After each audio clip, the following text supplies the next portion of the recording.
एक मूर्तिकार की कहानी। एक बार की बात है, एक गांव में एक मूर्तिकार रहता था।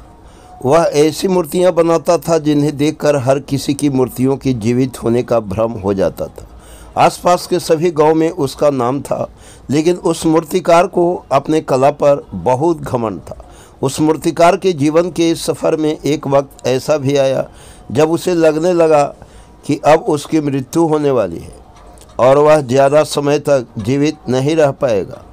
उसे जब लगा कि जल्द ही उसकी मृत्यु होने वाली है तो वह परेशान होने लगा।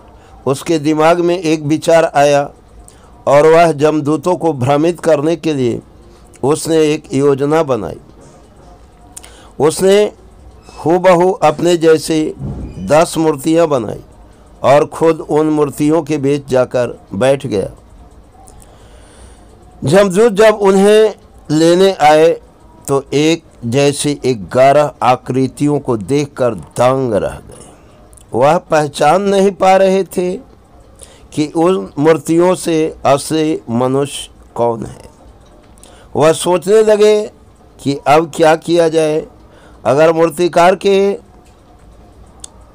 प्राण नहीं ले जा सके तो सृष्टि का नियम टूट जाएगा और सत्य परखने के लिए मूर्तियों को तोड़ा गया तो कला का अपमान हो जाएगा। अचानक जमदूत को मानव स्वभाव के सबसे बड़े दुर्गुण के अहंकार के परखने का विचार आया। उसने मूर्तियों को देखते हुए कहा, कितनी सुंदर मूर्तियां बनी हैं, है ना? लेकिन मूर्तियों में एक गलती है। काश मूर्ति बनाने वाला मेरे सामने होता तो मैं उसे बताता मूर्ति बनाने में क्या गलती हुई। यह सुनकर मूर्तिकार का अहंकार जाग उठा। उसने सोचा, मैंने अपने पूरी जीवन को मूर्ति बनाने में समर्पित कर दिया, भला मेरे मूर्तियों में गलती कैसे हो सकती है? तभी वह बोला था कि कैसी गलती? तैसे ही जमदूत उसे पकड़ लिया और कहा, बस यही गलती कर गए। तुम अपने अहंकार में कि बेजान मूर्तियां बोला नहीं करती। सीख, इतिहास गवाह है, अहंकार ने हमेशा इंसान को परेशानी और दुख के सिवा कुछ नहीं दिया है, कुछ नहीं दिया है। एक बार स्वामी जी अपने आश्रम में एक छोटे पालतू कुत्ते के साथ टहल रहे थे।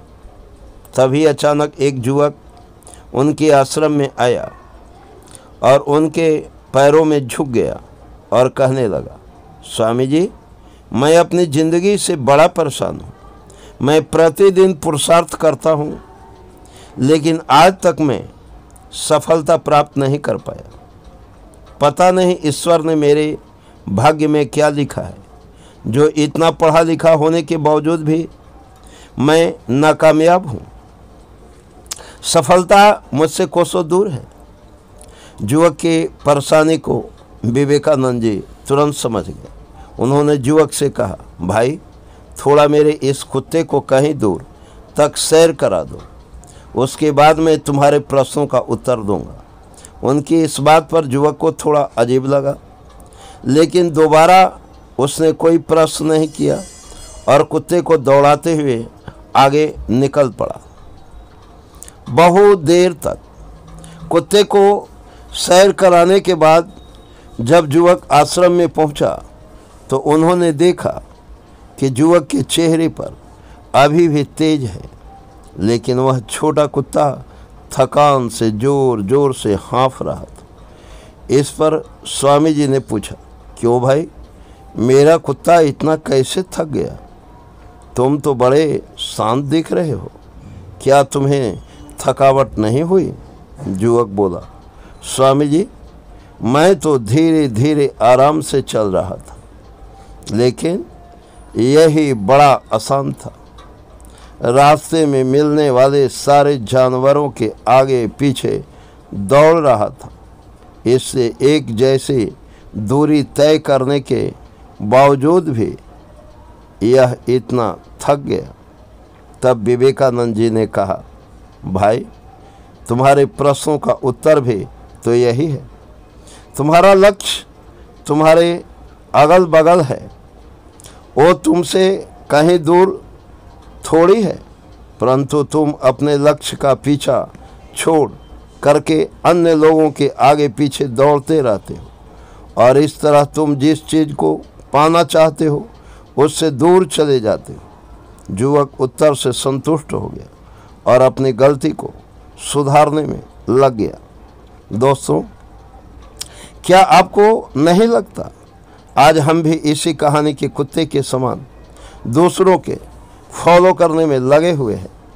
अगर आपका मित्र डॉक्टर है तो आप भी वही बनना चाहते हैं, भले ही उसमें आपकी कोई रुचि हो या नहीं।